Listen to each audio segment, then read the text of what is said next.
Good evening. This week we went over teaching and learning methods. My name is Shawnee Shea, and let's get started. So some of the big ideas in this unit were collaborative learning, cultural inclusion, Zoped, which is Zo, meaning for wise man, and PD stands for pedagogy.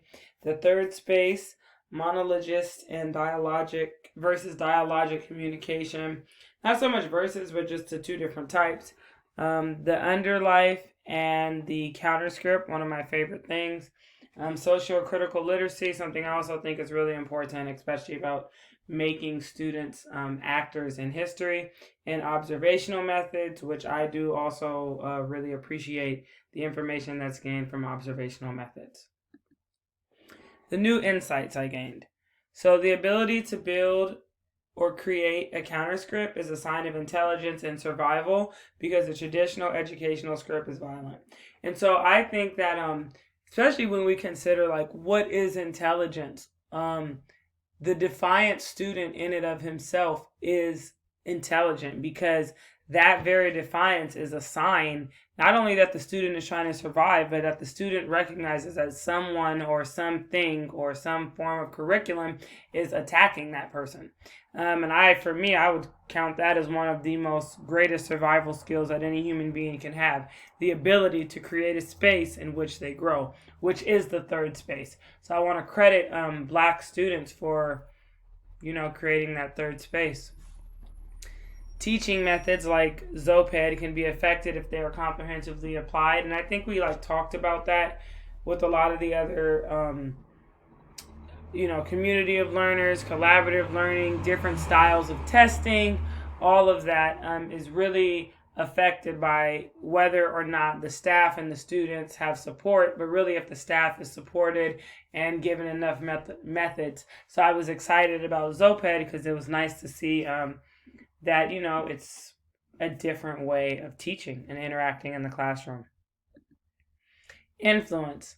As I have stated many times before, I'm not particularly influenced by the information because for me it really is a lived experience, and most of it, if not all of it, seems like common sense. So I just say that to say that what for me is like, oh yeah, duh, we know that we're not, acknowledged in class. We know that we're not acknowledged through history. We know that we're given curriculum that's meant to indoctrinate and oppress us. For me, that's like normal conversation with me and my peers, and that's how I was raised. So I don't feel very influenced because I was influenced by, I don't feel novelly influenced is what I should say. I certainly feel supported and as though I'm gaining the information needed to express myself in an academic arena. I learned new terms for the space that white supremacy occupies in the classroom.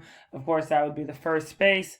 I will continue to use anti-white supremacist teaching methods. So, of course, the teaching methods like Zoped, collaborative learning, community of learners, they all influence me. However, I do feel like they're common sense ideas, not that they don't need to be explored or explained. Students should be active historians so that they can begin to feel comfortable seeing themselves positively in history. Yes, yes, yes, yes, yes, yes, yes.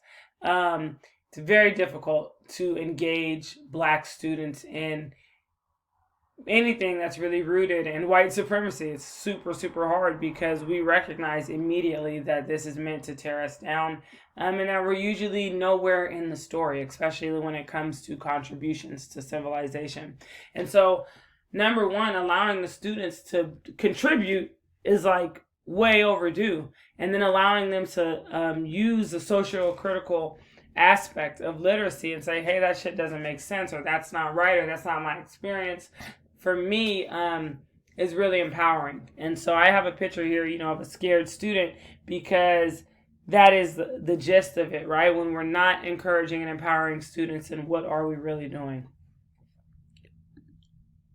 Consequences on society. So I focus on the positive consequences. I'm incorporating culture and collaborative teaching methods means that Black students will have a better educational experience. Zoped gives teachers other methods for teaching. Students will be better prepared and more empowered if we use collaborative methods. And so here I have a picture of graduates, right? Because that's the point, that everybody can make it through and they feel empowered. And I really like this picture because I feel like it's authentic and true. And these students get to be themselves, but they also get to succeed while being themselves. And I think that's something that's really negated in education. Telling people that they have to fit into a certain method or style of human being to be successful. So yeah, in the relevance to my life. Creating the third space is imperative in the classroom because it empowers the students working with and for me, I work with high-risk youth and I focus on empowerment a lot. It's a very needed skill for strong decision-making as well as resilience. When you consider what the Black student needs, empowerment is probably on the top of it because they're constantly being attacked on every level of their lives and in every arena. So if a Black student does well in school, it doesn't mean that they don't go home to an over-policed neighborhood. And I've mentioned this also, right? Just a multiplicity of oppressive things that really weigh on Black students. Using observational methods is a great way to observe microgenetic changes in the classroom and that affect the students, teachers, or class. And I really am into that. I really appreciated watching the clip. And what I mentioned was, watching the teacher put his hand on the student to tell the student to kind of stop talking. And immediately the student created a counter script. And I was just really impressed by the student trying to survive, but also by being able to watch in that one moment where there was some drastic changes or the things that were building up finally came to a head. Socio-critical literacy allows students to grapple with white supremacy and not feel oppressed by it. Totally. It's something that I deal with all the time. I have to criticize. I have to say, hey, this is inappropriate. This is negating who I am. This is lying about something. The reason that we're having such a hard time is because we're not considering all aspects. And it does feel oppressive when that's not honored or acknowledged. And so the new questions I have is, where have people used Zoped and what are the recorded outcomes? So I would love to see the research that's going to be done on the Zoped teaching.